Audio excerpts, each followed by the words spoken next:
Banyak konten kreator pemula yang gagal membuat konten harapannya bisa ditonton oleh banyak orang, tapi nggak viral-viral. Padahal kamu sudah punya skill videografi dan editingnya sangat bagus loh. Hal itu terjadi bukan karena HP kamu yang kentang, bukan juga skill editing kamu yang masih kurang bagus, melainkan konten yang kamu buat tidak bisa dikonsumsi oleh publik. Gimana ya cara berpikir konten kreator yang bisa bikin video kita viral? Assalamualaikum, perkenalkan saya Rista Rahman sebagai Chief Creative Officer di PT Kuliner Kreasi Indo Inovasi, sekaligus praktisi di dunia konten selama 5 tahun belakangan ini, akan sharing bagaimana video kamu bisa dikonsumsi oleh publik dengan metode fondasi 4 pilar. Ilmu ini bersifat jangka panjang dan akan tetap jadi formula kalian dalam membuat konten sampai kapanpun. Tidak hanya untuk konten kreator, pengusaha-pengusaha UMKM juga sudah banyak yang mengandalkan konten sebagai marketing gratisan, lalu berimpact kepada penjualan. Oke, langsung aja kita mulai sharingnya dan selamat belajar. Oke, kembali lagi saya ingin menjelaskan bagaimana kita menggunakan konten atau membuat konten yang memiliki unsur 4 pondasi pilar. Sederhananya adalah biasanya kalau konten viral itu biasa mengandung salah satu atau salah dua dari pondasi pilar ini. Ya, yang pertama itu ada something new, kemudian emotional triggering, kemudian ada spark debate, kemudian ada direct people to think, dan ini saya rasa biasanya suka ada di konten-konten viral.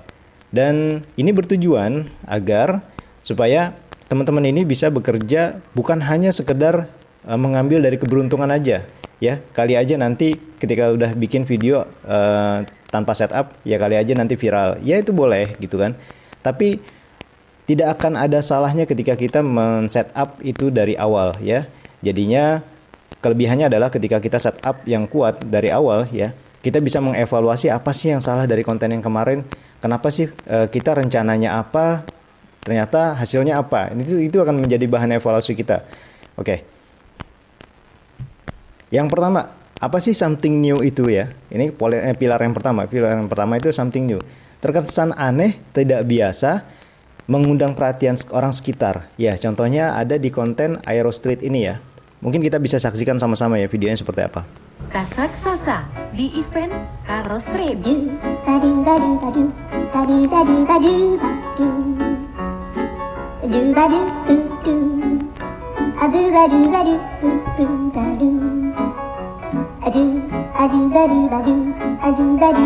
Ya, kurang lebih kayak gitu.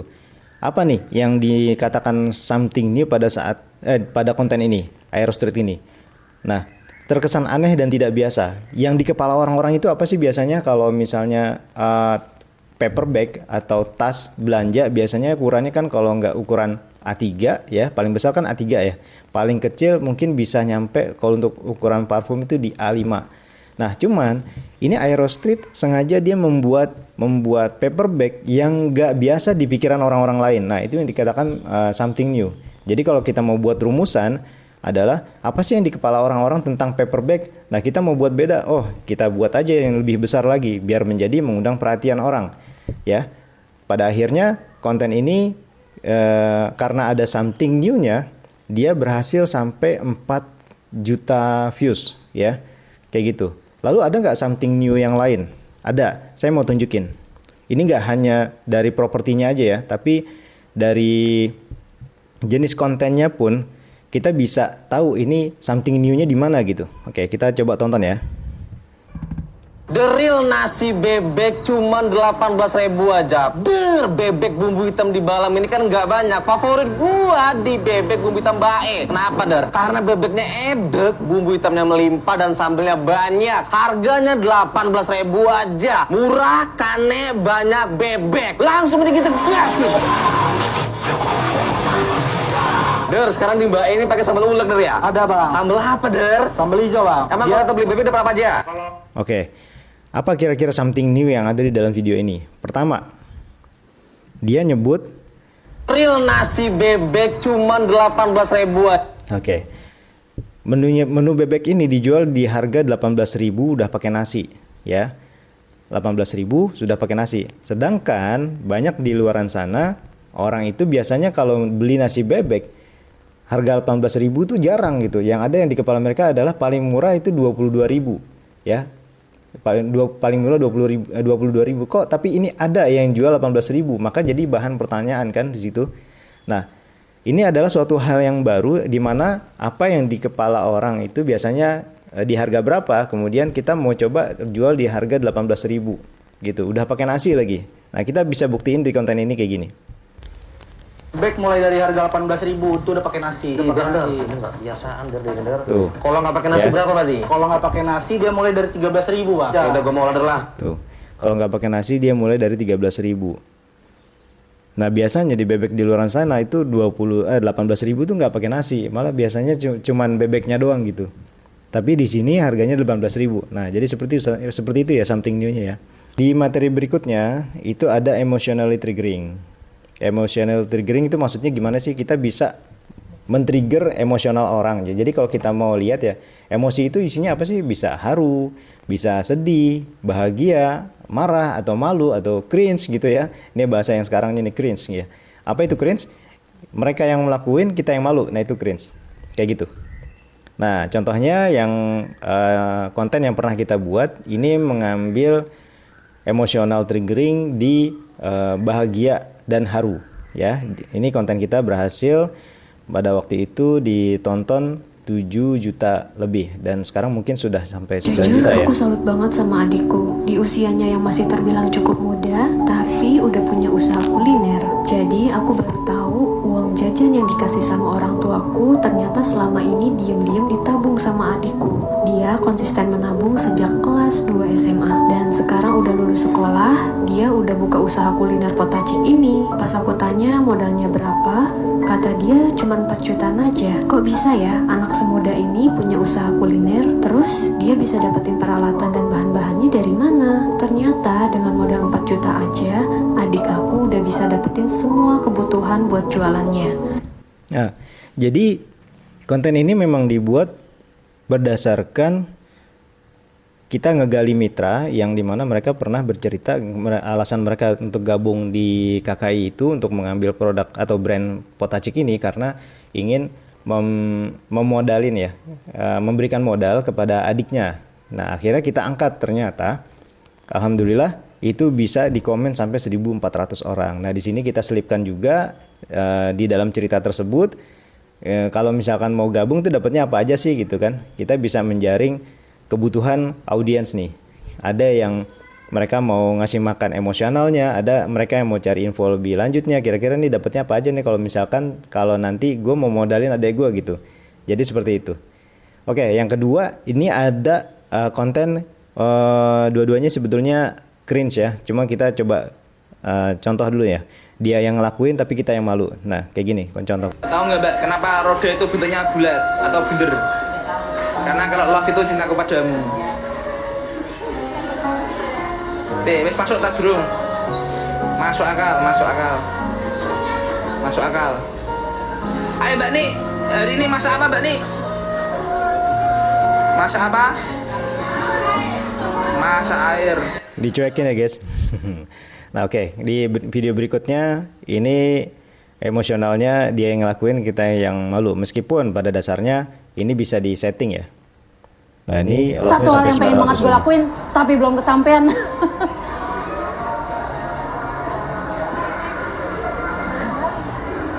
Halo guys, kita lagi mau nonton apa nih?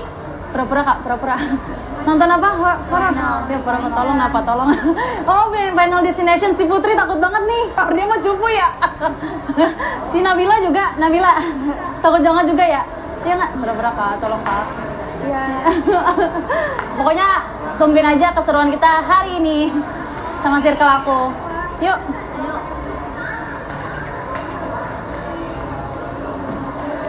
Oke, dari emotional triggering ini yang kita mengambil yang cringe, apakah kita pernah melakukan? Pernah. Nah ini juga kita pernah buat ya konten cringe yang viewsnya itu sampai 600.000 lebih ditonton sama orang. Seperti apa? Kontennya seperti ini.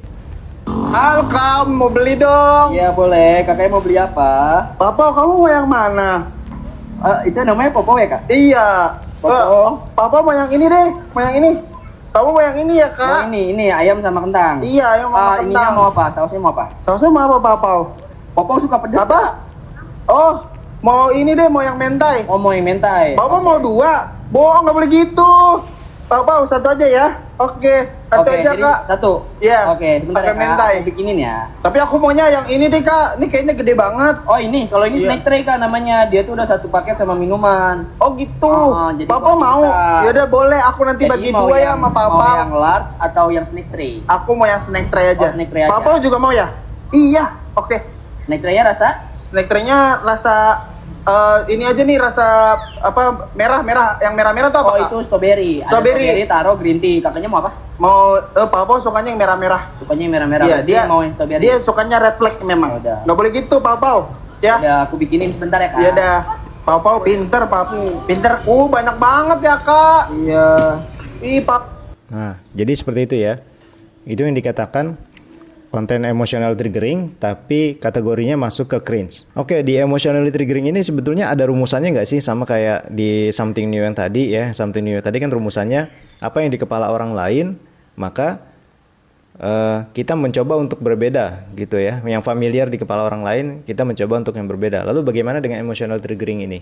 Rumusannya adalah kalau misalkan teman-teman mau membuat cerita yang haru atau yang sedih ya, atau yang bahagia, itu harus yang relate ya. Relate yang biasanya mereka itu pernah mengalami apa sih? Mereka itu pernah melihat situasi apa sih? Kemudian kita pertajam menggunakan cerita. Lalu bagaimana dengan yang marah? Nah, itu harus totalitas ya. Mulai dari skripnya, mulai dari talentnya, mulai dari konteks atau pesan dari kontennya, itu memang harus maksimal. Kemudian yang cringe, rumusannya adalah orang lain yang melakukan, kita yang malu. Nah, kita buat yang kita versi yang melakukannya gitu ya. Jadi nanti kita yang melakukan, audiens yang merasa malu. Nah, itu sudah masuk ke kategori cringe seperti yang dibuat konten yang Papau tadi gitu ya. Dan selanjutnya kita masuk ke pilar spark debate. Nah, jadi spark debate ini apa ya? Jadi spark debate itu kita membuat konten yang memicu perdebatan, yang dimana orang yang punya pengalaman tertentu akan komen di sini. Memicu ketidakmungkinan menurut mereka. Jadi bisa dikatakan spark debat, menjadi pemicu perdebatan apabila kita tidak berada di salah satunya. Salah satunya apa? Antara benar dengan yang salah gitu. Kita tidak berada di salah satunya. Dan selama kita berada di tengah-tengah, itu bisa jadi akan menjadi viral kontennya ya. Bisa jadi FYP akan lebih banyak karena tidak berada di salah satunya. Apabila kalau seandainya kita berada di salah satunya, maka secara konten itu selesai ya. Nah, sebagai contohnya kontennya seperti apa nih kalau kita berada di tengah-tengah?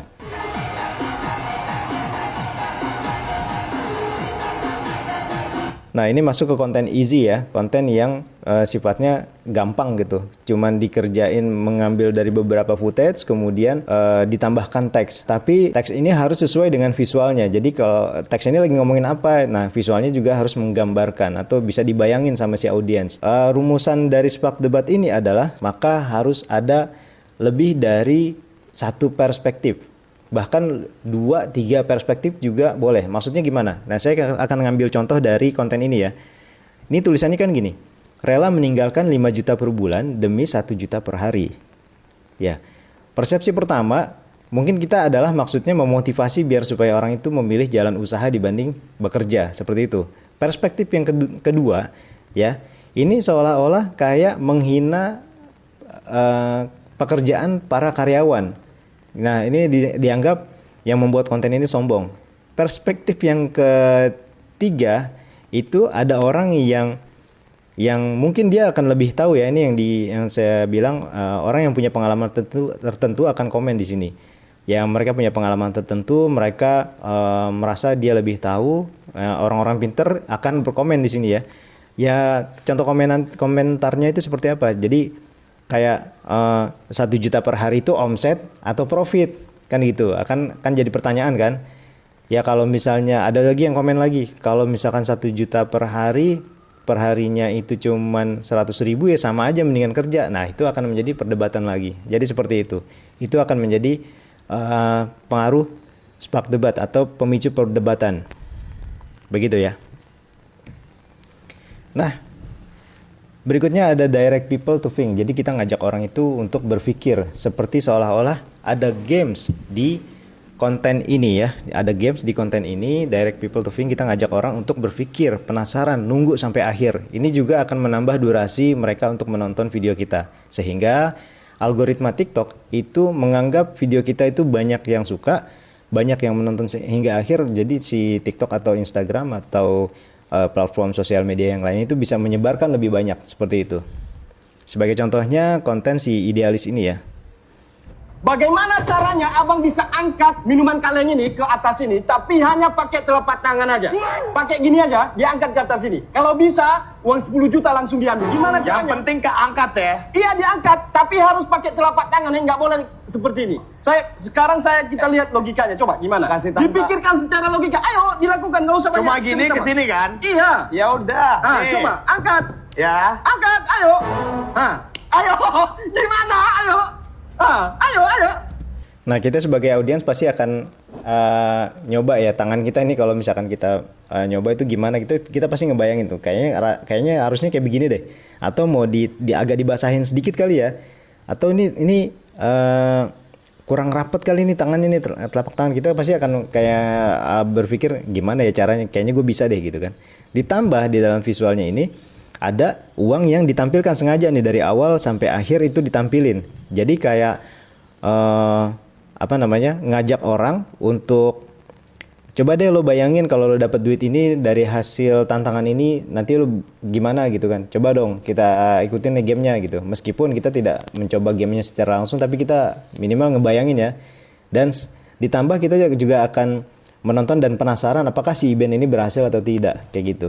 Nah, jadi kesimpulannya direct people to think ini tidak hanya satu pilar aja, tapi ada beberapa pilar yang viral ya. Jadi yang pertama direct people to think. Di sini ada emosionalnya. Emosional si Iben yang emosi. Nggak bakalan bisa, ayo udah nyerah. Ya kalau nggak bakalan bisa ngapain ditantang? Kan bisa. Nah di sini letak emosinya ada di sini. Si Iben emosi karena dia ngomongnya teriak-teriak mulu kan. Udah gitu dekat kuping lagi. Oke, kita lanjut ke video kedua ya. Mungkin teman-teman juga udah pernah nonton video ini. Kalau kalian bisa ingat kalimat ini, kalian bakal dapat estelar dari Sambak. Ronaldo berjemur di sumur. Bener gak sih? Ronaldo pergi lembur. Hari libur Ronaldo kabur dari lembur. Hari libur Ronaldo kabur dari latihan taekwondo. Jadi kita kan jadi sebagai penonton itu kayak pengen nyoba ya, kalau kita nyusun kata-kata ini bisa nggak ya. Nah itu berarti konten ini ada sedikit gamesnya yang ngejak orang itu untuk berpikir kayak gitu ya. Gimana ya caranya buat menyelesaikan games ini, tantangan ini ya, seperti itu. Mungkin ini akan menjadi pertanyaan, apakah satu konten itu hanya ada satu pilar aja? Enggak. Jadi satu konten itu bisa empat-empatnya ada, bisa salah dua, bisa salah satunya. Tinggal kalian bisa pilih yang mana yang mau kalian fokuskan ya. Kalau mau ke empat-empatnya ya itu justru lebih bagus gitu. Ya itulah materi yang udah saya sampaikan, mudah-mudahan bisa dimengerti dan mudah dimengerti oleh teman-teman semua. Dan apabila ada yang masih kurang dimengerti, boleh tanyakan saya langsung, boleh japri, boleh WA di grup. Oke, seperti itu ya. Ya terima kasih. Assalamualaikum warahmatullahi wabarakatuh.